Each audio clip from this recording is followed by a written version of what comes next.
안녕하세요. 맥케니지의 투자클럽입니다. HLB 바이오업계에 넷플릭스를 제안한다는 기사가 나왔는데요. 주가는 이번 주 21일 이평선에서 5일 동안 지지를 했습니다. 다음 주 투자 전략까지 한번 살펴보도록 하겠습니다.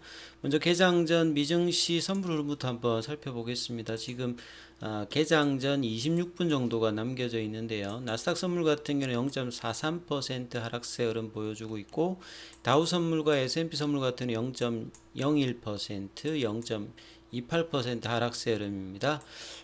중소형주 중심의 러셀 2000 선물 같은 경우도 0.18% 소폭 하락세죠.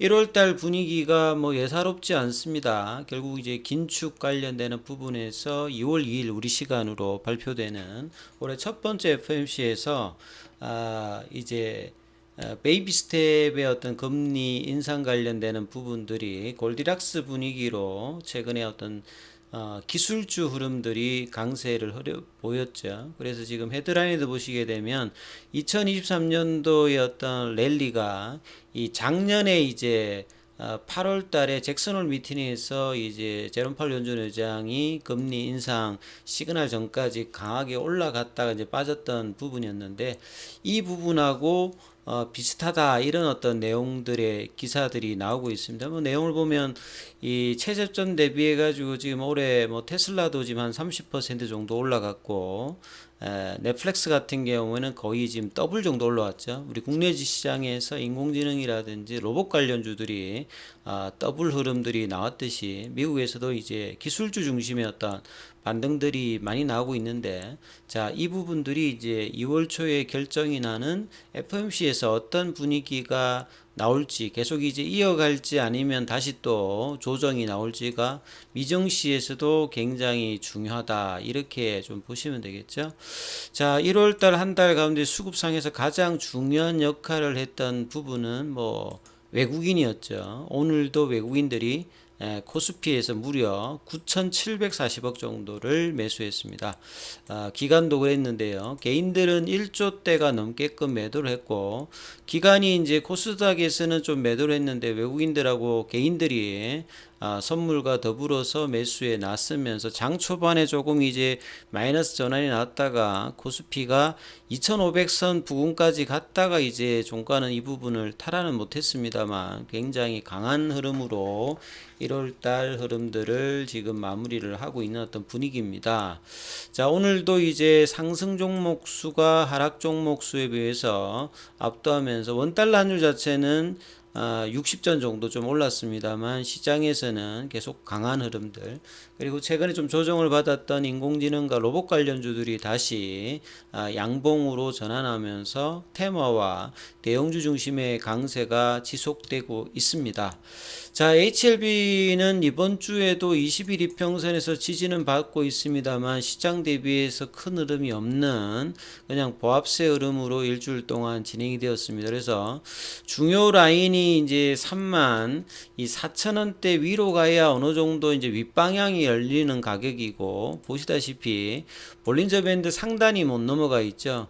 아직은 이제 2주 넘게 추세 상방을 나타내는 파라볼릭자 신호 위에 주가 캔들이 21일 이평가 더불어서 위에 있습니다만, 이 거래가 늘면서 이제 주가의 어떤 상방에 대한 어떤 부분들은 아직 나오고 있지 않는데, 이 다음 주에 이제 중국 시장이 이제 개장이 다시 재개가 되기 때문에 항서제약의 어떤 주가 흐름과 연동할 수 있는 어떤 가능성이 굉장히 높기 때문에, 자, 이 부분들을 좀 관심 가지면서 좀 살펴봐야 되는 어떤 그런 분위기죠.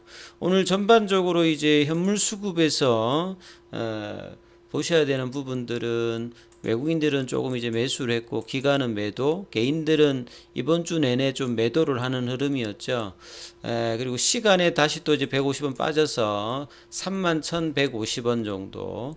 자, 그리고 매매에서 공매도 관여 비중 자체가 전일 대비해 좀 줄었습니다만 여전히 이 추세 강도 지표를 나타내는 ADX 지표 같은 경우에는 큰 흐름이 없습니다. 그래서 플랫형으로 계속 가는 이제 답답한 흐름이 지금 무려 지금 3주 가까이 지금 진행이 되고 있는 상태입니다. 그래서 이 좁은 흐름의 이 밴드 구간에서 언제쯤 벗어날지는 이제 거래량 이 들어오는 어떤 시점과 월봉상에서는 쓰리바닥 형태를 만들었는데 이게 완성이 되기 위해서는 올라가야 완성이 된다는 부분인데 아직 그런 흐름은 주가에 나타나고 있지 않습니다. 그래서 추가적인 어떤 하락보다는 이 조정 후에 2차 상승, 그러니까 이 양봉이 훼손시켜지지 않는 상태에서 밴드권 올라가서 가격으로 보면 34,000원, 중위권 가격이 이제 한 32,000원인데 이것도 사실은 아직 확보를 못했습니다. 이게 32,000원 위에 있다가 이제 34,000원으로 올라가는 거래량 증가가 필요한데 이번 주에 그 부분을 못했기 때문에 자, 다음 주에는 이 부분들이 어떻게 좀 벗어날지, 시장하고 연동하지 않는데 시장이 좀 빠질 때 오히려 뭐 빠지고 올라갈 때 변동 없는 부분이 바뀔 수 있는지, 이게 이제 다음 주 중요한 어떤 흐름이겠죠.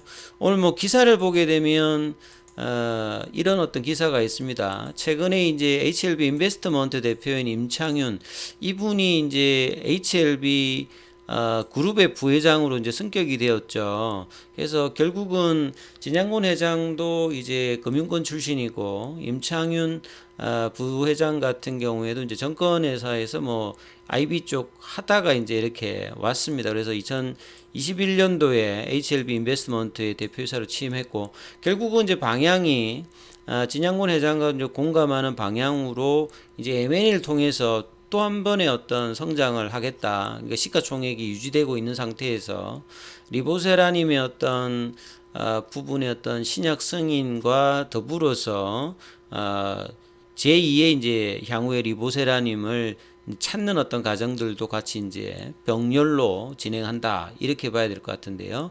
그래서 이제 뭐 인터뷰 기사에서 HLB는 바이오크의 넷플릭스다, 이렇게 지금 이야기를 하고 있습니다. 넷플릭스가 본래 이제 뭐 이 비디오 뭐 판매하다가 결국 이제 온라인 쪽에서 이 OTT 관련되는 부분으로 굉장한 어떤 성장을 보였는데요. 자체 오리지널인 어떤 컨텐츠도 있습니다만 이 망으로도 이제 수익을 내고 있는데요. 이런 어떤 모델을 HLB가 꾸려 나가겠다, 이런 어떤 코멘트인데요. 그 3대 뭐 전략축, 크게 보면 고유한 파이프라인의 어떤 선택적 확대 강화. 결국은 이제 지금 이제 이래저래 이제 파이프라인을 늘려놨던 부분에서 가장 중심되는 걸 리보세라님이거든요. 그래서 리보세라님의 어떤 신약 허가 성공이 가장 일단 중요한 어떤 중축이 될 것이고, 그러한 상황에서 이제 향후에 리보세라님을 좀 능가할 수 있는 차세대 이제 파이프라인을 확보하는 것도 중요합니다. 그래서 기존의 파이프라인 중에서 최종까지 가지 않고 라이센스 아웃도 좀 될 수 있고, 뭐 좋은 거는 받아올 수 있는 라이센스 인도 할 수 있는 어떤 형태겠죠. 본래 이제 HLB가 NRDO 모델을 했기 때문에 이 부분들이 좀 더 확장될 수 있는 부분이고요. 그래서 이제 비임상부터 해가지고 최종 이제 승인까지 이런 뭐 바이오 업계의 전반적인 어떤 수직 계열화를 뭐 구축해 놓는 뭐 이런 부분들이 이제 중요한 어떤 부분입니다. 그래서 앞서 말씀드렸듯이 일부 신약은 라이센스 아웃까지 하겠다. 예, 리보세라님은 지금 이제 3상까지 이제 간암 관련되는 부분은 가서 최종적인 허가 관련되는 부분인데 이게 뭐 성공을 하면 여러 가지 이제 진행되고 있는 것 중에서 어느 정도 이제 현금 기반에 대해서 라이센스 아웃까지도 이제 생각을 한다, 이렇게 봐야 되겠죠. 그리고 괜찮은 것은 또 향후에 라이센스 인을 해서 결국은 리보세라님도 이제 라이센스 인을 잘해서 지금 한 10여 년 동안 키워가지고 지금 최종 단계까지 와 있는 부분이니까 이 부분들이 이제 시너지를 성공을 한다면 낼 수 있는 어떤 부분이겠죠. 지금까지 HLB의 근간은 리보세라님이고 2030년도까지 제2의 리보세라를 만들기 위해서 파이프라인을 탐색해서 투자하겠다. 이 전형적인 어떤 이제 뭐 이 정권 면으로서 뭐 이야기인데 진양곤 회장도 뭐 요런 흐름에는 동의를 한다라는 어떤 분위기죠. 그래서 이제 그동안에 수없이 많은 이제 뭐 이 메자닌 자금이라든지 적절한 이제 유상증자를 통해서 계열사의 어떤 지분 확보라든지 재무적인 개선을 위해서 뭐 FA라든지 에임이라든지 이런 걸 통해 가지고 어느 정도 이제 재무적인 안정감을 HLB가 좀 구축을 했죠. 그래서 신약 개발 뭐 연구소도 있고 제약사라든지 생명과학이라든지 비임상인 노터스, G3BNT를 받아들여서 HLB 테라피틱스도 있고요. 그래서 여러 이제 바이오 생태계를 일단 조성을 해놨습니다. 그래서 그리고 향후에 이제 추가적으로 하는 거는 이제 CRO 관련되는 부분, 노토스는 이제 전임상 관련되는 부분이니까 임상 과정에서 이 글로벌 임상이라든지 이런 것들을 하게 되면 CRO 업체가 필요하니까 여기에 관련되는 M&A 관련되는 부분들도 코멘트가 있고요. 그래서 이제 뭐 에임이라든지 FA를 통해 가지고 작년도에 HLB는 재무적인 리스크는 이제 거의 다 일단은 덜어낸 상태죠. 그래서 이분의 역할들이 향후에 성공이 어떻게 될지도 상당히 중요합니다. HLB만 거의 시가총액이 한 4조에 가깝고 뭐 나머지 거 다 합치면 한 6조 가까이 지금 HLB 그룹사의 시가총액이 확보되어 있기 때문에 절대 뭐 작은 어떤 규모가 아니죠. 그래서 HLB 그룹 자체가 작은 규모가 아니니까 이 HLB 묘수는 정수를 두는 어떤 기업으로 간다. 예. 그렇기 때문에 올해 이제 성공이 일단 제일 중요합니다. 그래서 1분기를 했기 때문에 3월 이전에 NDA 신청이 언제쯤 나오느냐가 가장 일단 중요하다라고 봐야 되겠죠. 그래서 제가 이 항서제약의 어떤 주가 흐름이 굉장히 좀 중요하다는 말씀을 드렸던 거는 중국도 사실은 이제 글로벌을 하기 위해서 2019년 이후에 이제 불거졌던 미중 간의 어떤 갈등들이 작년에는 FDA 신청했던 부분들이 중국 쪽에서 나갔던 부분들이 거의 뭐 대부분 CRC 레터를 받는다든지 그래서 결과가 좀 안 좋았거든요. 그런 차원에서 항서제약의 이제 이 도전 자체가 굉장히 중요하고 이런 부분들이 사실 이제 주가의 흐름에도 지금 일정 부분 좀 반영이 되고 있는 상태다 이렇게 봐야 됩니다. 그래서 당분간은 이제 간암 관련되는 부분에서 항서제약의 어떤 캄넬리주만과 병용 관련되는 부분에서 NDA 신청의 어떤 기대감을 같이 이제 동행할 수 있는 어떤 흐름들이 나올 수 있는 분위기입니다. 그래서 이제 이 부분들을 좀 잘 살펴봐야 될 것 같고요. 이 참조로 이제 뭐 중국 사이트 들어가 보시게 되면 이 중국 쪽에 이제 PD-1 계열 관련되는 부분에서 이 여기가 이제 준시 바이오텍이고 여기가 이제 뭐 베이진 베이진 여기 이제 항서제약이죠. 항서제약은 이제 미국 쪽에 FDA 이제 간암 관련되는 부분으로 이 부분을 좀 진행하는 어떤 과정이다 봐야 되겠습니다. 그래서 항서제약 관련되는 부분에서 여기 이제 간암 관련되는 부분의 어떤 내용들이 있지요. 그리고 이제 사실 이제 작년도에 FDA 승인 과정 자체가 예전보다 강화되면서 많이 좀 줄었거든요. 한 37개 정도 되는데 FDA에서도 5년 이내에 해당 적응증 1조 이상이 될 수 있는 의약품 목록들을 이제 쭉 이렇게 내고 있어요. 작년 기준으로 보면 뭐 일라이 릴리라든지 엘라일람이라든지 존슨앤존스, 브리스톨 마이어스 케어라든지 뭐 로슈사에 여기 보시게 되면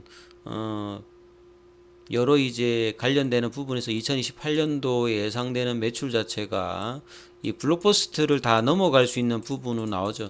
그만큼 이제 FDA에서 신약 승인을 받으면 이렇게 이제 블록버스터로 될 수 있는 어떤 가능성의 어떤 기대감이 있기 때문에 이런 부분들이 언제쯤 이제 좀 주가에 반영될까? 그래서 캄넬리주맘과 이보세라님의 병용 관련되는 부분의 어떤 결과 자체의 어떤 기대감들이 이제 주가에 반영될 가능성이 올해 연중 있기 때문에 자 그래서 NDA 신청 가정과 그 어떤 기대감들이 이제 2월달 3월달까지 흐름들이 이제 나올 가능성이 좀 높기 때문에요. 그 스타트 되는 가격들은 일단 이제 34,000원 위로 올라가는 어떤 시점이 이제 서서히 이제 반영되는 어떤 부분이라는 것을 기억하시면서 다음 주에 이 흐름이 나타나는지 체크하시면서 대응 전략 삼아 보시라 말씀드리겠습니다. 여기까지 하겠습니다.